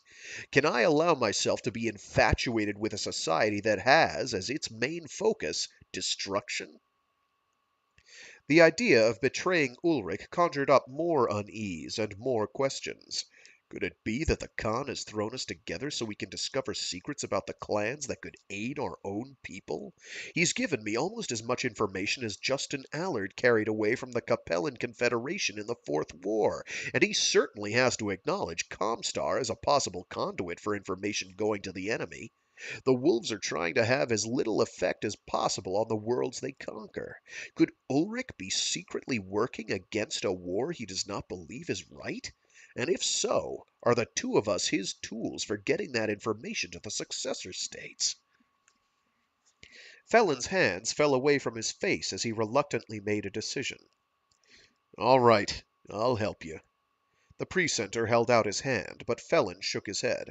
No, not right now and not this device. Give me some time to figure out what sort of stuff we'll need so we don't get caught. Hell, security will be very tight during this Grand Council, and if we wait, we might get more information than before. Vogt nodded, then helped Felon strap himself into his seat as a series of 5 warning tones sounded. The mercenary glanced over at the large round porthole in the hull of the ship and watched the stars burning there. At the moment of jump, the stars flattened out as though smashed with a hammer. Their light stretched into disks that overlapped and whitewashed the blackness of the void. At the same time, Felon felt as though he and the ship were reduced from 3 dimensions to 2, and then 1, and then none. For a time too short to be noticed, but too long to be ignored, he knew everything because he had become one with reality. Cool. Then the universe unfolded again and gave him back his life and identity. Barely a second had passed since the jump began, but the dire wolf had traveled over 8 parsecs. It materialized at the nadir jump point, and the star about which Radstadt orbited shone down on them. Through the porthole, Felon saw another jump ship materialize, and then another. The other Khans arrived promptly, he found himself thinking, as more and more jump ships appeared. Wait, those aren't clan ships. Those aren't clan ships. God in heaven, what's happening? Warning klaxons blared loudly. Blast shields irised down to cut off the mercenary's view of the space surrounding the direwolf, so Felon slapped the release on his safety belt's buckle and turned to watch the bridge. Below, crew members scrambled and sprinted toward battle stations. Vlad took up a position at a scanner station on the bridge's starboard side. The holotank surrounded Ulrich with countless images of ships large and small, and the wall-mounted view screens used during the battle bidding flashed to life with a tally of the forces available to the direwolf. Below that, in a small box in the corner of the screen, a list of the forces being brought to bear against the direwolf scrolled off the bottom, yet continued to flash as the sensors located more threats. Felon looked at the old man beside him. We've been ambushed. By the other clans or someone else? The mercenary shrugged. I don't know that, Felon growled, but there's one thing I do know. This is where we find out if the wolves are really as good as they seem.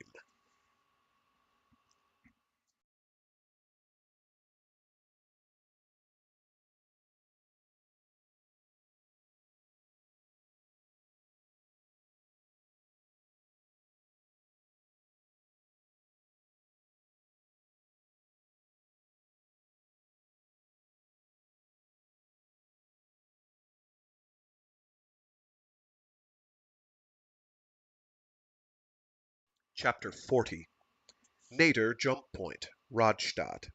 Radstadt Province, Free Rasselhag Republic. 31 October 3050. The horn mounted in the wall just above her berth on the Raven blasted out a call to battle stations just after the last wave of nausea from the jump passed over Tyra Miraborg. What in hell could it be? We've been leapfrogging our way between uninhabited stars for 2 months now. There's no way they could have tracked us or anticipated our arrival at Radstadt. If some idiot decided we're due a drill, I'll have his head. She jerked to her feet, then leaned heavily against the cabin bulkhead as her head swam. She swallowed hard and fought to clear her head. The second the vertigo began to fade, she pulled open the door to her clothes locker and stepped into her scarlet flight suit. While zipping up the front of the garment and fastening the Velcro tighteners on her wrist, she slipped into flight boots that snapped shut around her calves. She grabbed her gloves with one hand and, stepping into the corridor, pulled the door to her cabin shut behind her. All the other pilots in the Dracones raced toward the aft launch bays on the Vengeance-class dropship. Tyra, seeing a bottleneck near the lift to the 2 upper launch decks, headed up a service ladder. One level up, she swung off it and tumbled to the deck as the Raven detached itself from the jump ship that had brought it to this battlefield. The dropship's engines sent a tremor through the hull and filled the ship with a low growl. Tyra scrambled to her feet and dashed over to where her Shylone waited in the launch bay. She hauled herself up into the cockpit, pulled on her neurohelmet, and snapped the cable coming from it into a socket by her left shoulder. As she struggled to pull on her safety straps and fasten them across her chest, the sounds of a mission briefing already underway came over her helmet speakers. We have repeat, 4 invader jump ships already in system. One is the size of their planet busters. The other 3 are smaller ships. The big one must be their flagship. That is priority target for the fleet. Great, just great. We don't get to fight them on Rasselhag when we're all in top shape. We wait to engage the enemy until 2 months of hiding in space has frazzled everyone. Even as Tyra's anger began to flare, she struggled to curb and channel it. No, this is not the time to get so mad you can't see it. You've got your wingmate and your flight to worry about, and you've got some damage to do to that flagship. Act now and complain later." She punched a button on her console, and Flash started the engine. The cockpit's canopy slid down into place. At her right hand, a number pad's keys lit up. Because a flash start did not allow for the computer to cycle through the full series of recognition signs and countersigns to ensure that the pilot was assigned to this particular craft, Tyra had to type in an 8-digit number code she herself had chosen to safeguard her machine. 04283036, the day my father lost the use of his legs. It's a date I'll never forget, yet no one else would ever expect me to use as my code. In response to the numbers, the engines throttled up to full power and the weapons computer came online. It filled the cockpit with a holographic display of the battlefield outside and painted the targeting sight over her right eye on the faceplate of her helmet. The trigger handles rotated up and locked in position, and her auxiliary monitor reported all weapons loaded, armed, and ready. Tyra opened a frequency to launch control. "Valkyrie 1 ready for launch. Request go." "Go granted." She punched both feet down on the thruster pedals. The Shylone lunged forward, then sped down the launch alley. The metallic walls became a solid silver blur as the black square hole at the end of the runway grew like a mouth intending to swallow her ship. As her velocity indicator climbed past 700 kph, her ship shot free of the Raven. The sight of so many jump ships, drop ships, and aerospace fighters in one place threatened to overwhelm Tyra's senses. "This is the Gotterdammerung. So many people, so many war machines, so much death. I've waited a long time for this, for a chance to avenge Felon and prove myself to my father. Beware, invaders, you are mine now." Tyra suddenly realized that the enemy had not launched their fighters. Only the largest ships seemed to have launch bays, though their presence could not be utterly discounted on the other ships. "Fighters are going to be most vulnerable as they leave the launch bays. If I can get in close, I can do some serious damage." Before she could put her thoughts into action, Annika Janssen's Shylone appeared on Tyra's starboard wing.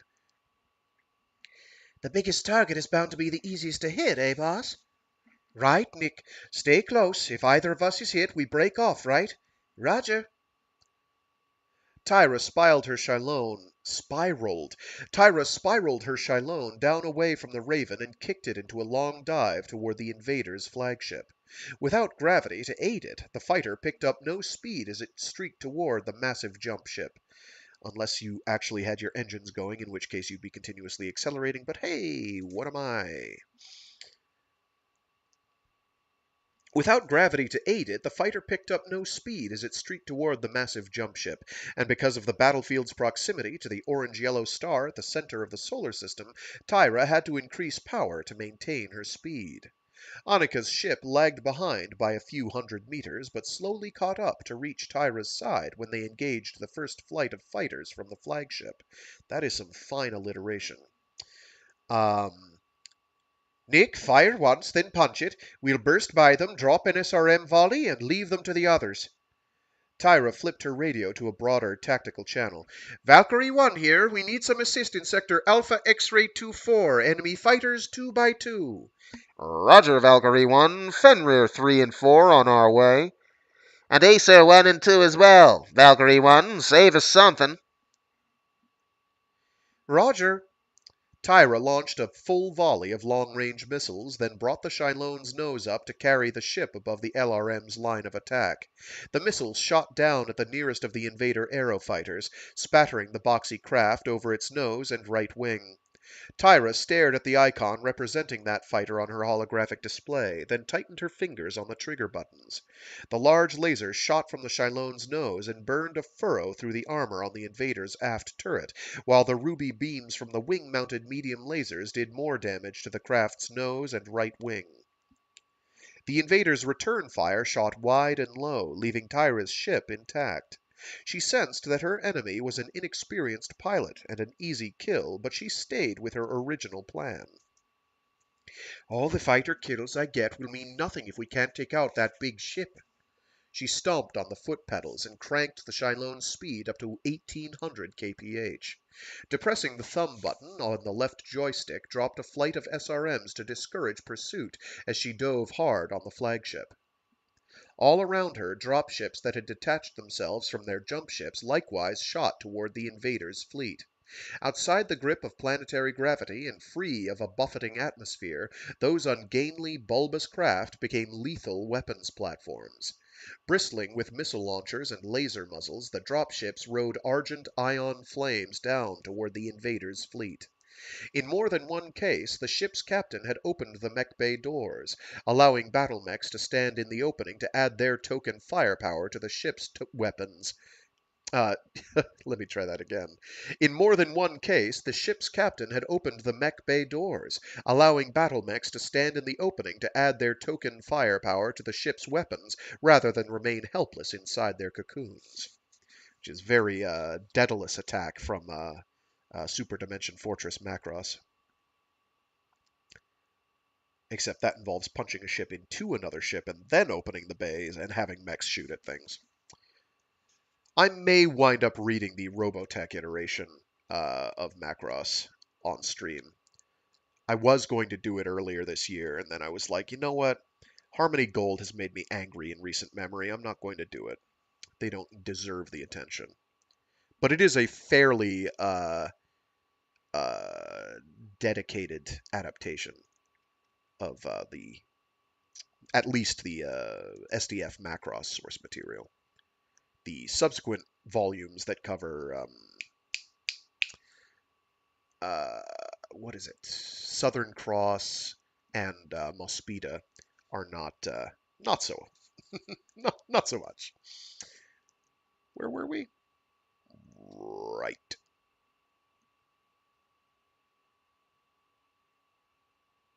As her Shylone swept in on the largest invader ship, Tyra realized why it had been described as a planet buster. Dozens of dropships studded the wasp-like ship in like metallic warts rising from its glossy black flesh.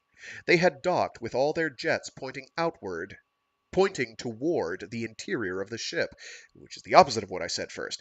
They had docked with their jets pointing toward the interior of the ship, which meant that all of their weaponry could be brought to bear on the attackers. In addition, the jump ship itself boasted numerous gunnery turrets and missile launchers.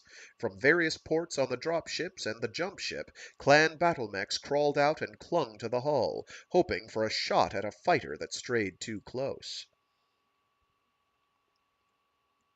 Tyra angled thrust deflectors to take her in a long swoop toward the jump ship's bow.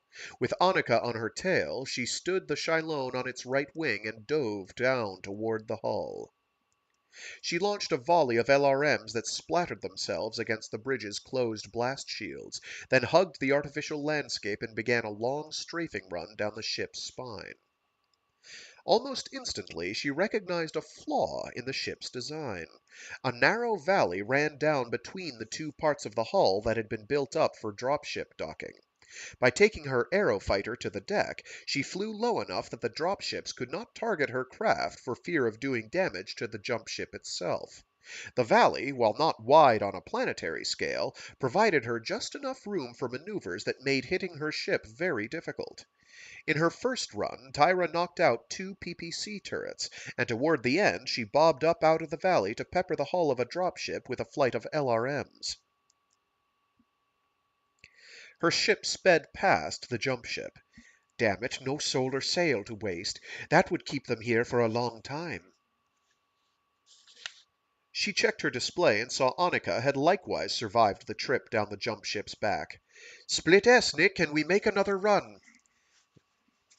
Roger, I'll go right, and this time, Her friend demanded. me first. Lead on, Nick, I'm right behind you. Tyra vectored thrust to the right, carrying her fighter high and to the left. She brought the right wing up, executing a quick turn, then dove down to the spine level on the jump ship, following Annika's Shylone in on the run. They both resisted the temptation to send a flight of missiles up into the jump ship's exhaust ports because they knew the ion thrust would vaporize the warheads before they could do any damage. I'm getting a reading up front, Tyra. No more turrets. We took them out. Must be a mud bug crawled around to stop us. A trace of anxiety seeped into Annika's voice. No, damn it, it's two of them. Going in high. You cut them off at the knees. Annika's arrow fighter pulled up, and Tyra saw laser beams lance down from her comrade's fighter. Cerulean bolts of PPC lightning shot back up from the target, carving armor from Annika's nose and left wing. Her ship drifted upward and out of sight as Tyra's Shalone swooped like a hawk over the battle mechs anchored to the hull against the jump ship's thrust. The LRM flight she used to announce her arrival badly battered one of the two mechs. The explosions knocked the war machine from its broad, flat feet and bounced it off the solid valley wall. Arms and legs flailing, the mech rebounded from the crushed wall and careened off into space. Something exploded on one of its shoulders, the blue sparks playing hob all over its flesh, as it, too, drifted up and out of Tyra's sight. The second mech stood its ground. Her computer informed her that the battle mech had already taken damage from Annika's run, but somehow that did not matter to her. I don't care what you have or what condition you're in, you're mine. For Nick and for Felin and for all the Dracones who died on Rasselhag. Without conscious effort, she stared hard directly at the center of the mech's broad humanoid chest. Ignoring the PPC fire just over her head, she let the mech have everything her fighter could offer. The trio of lasers focused dead center on the battle mech's chest. The glowing hole they opened spat out hot shards of armor and internal structures. The mech's heat silhouette flared like a supernova. An internal detonation plumped the lean torso out into that of an old man. Then the armor buckled as glowing claws of fire sliced their way through its middle. As the upper half of the mech evaporated in the fire from its fusion engine, its legs flew out to careen back and forth within the valley's narrow confines.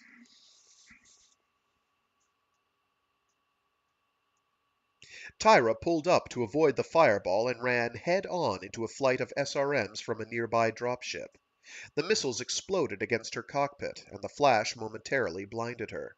The jolt shook her as much as the explosions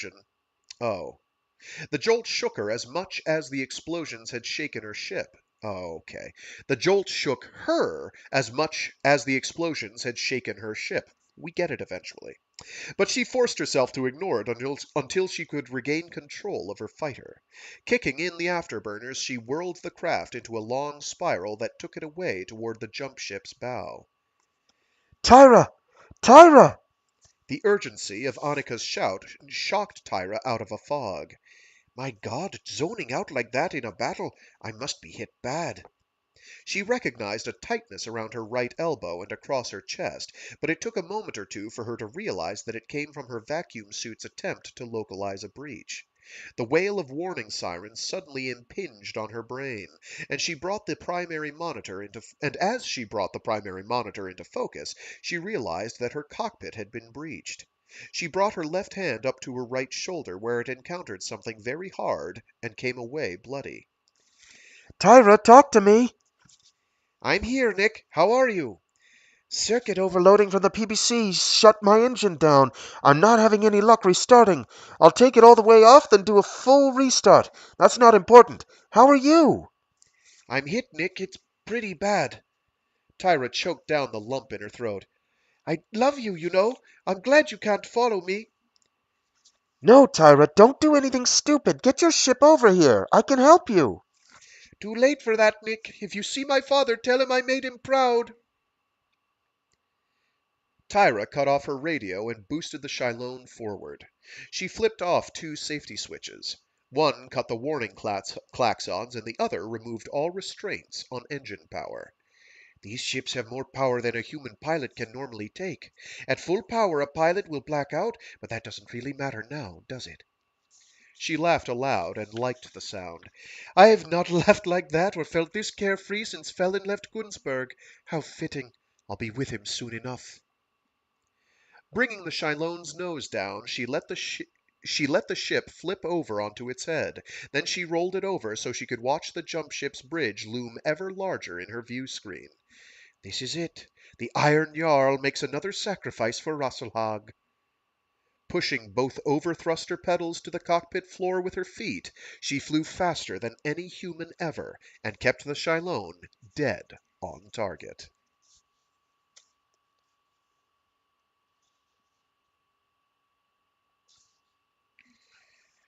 And with that, on that dramatic note, I'm going to call it for this week. Next week we will finish the book, no problem. Yep, easy peasy, easy sleazy. I'll remember to look up the Word of Blake stuff so I can give a brief summary on what that's all about. Religious movement in the setting, but I'll give some background. I need the refresher myself because I honestly can't remember off the top of my head. Still can't this many weeks later. So this week we'll also be reading more of Merchanter's Luck. I don't know that we will finish the book. We'll try and finish the book. It'll be a bit of a long one, but that's okay. And we'll be reading through probably the second to last installment. Yeah, second to last installment probably of Death's End by Shijin Liu. So we'll see how that goes. So either this week or next week, we should be finished the books we have in our current lineup. Probably next week, realistically, but we'll see.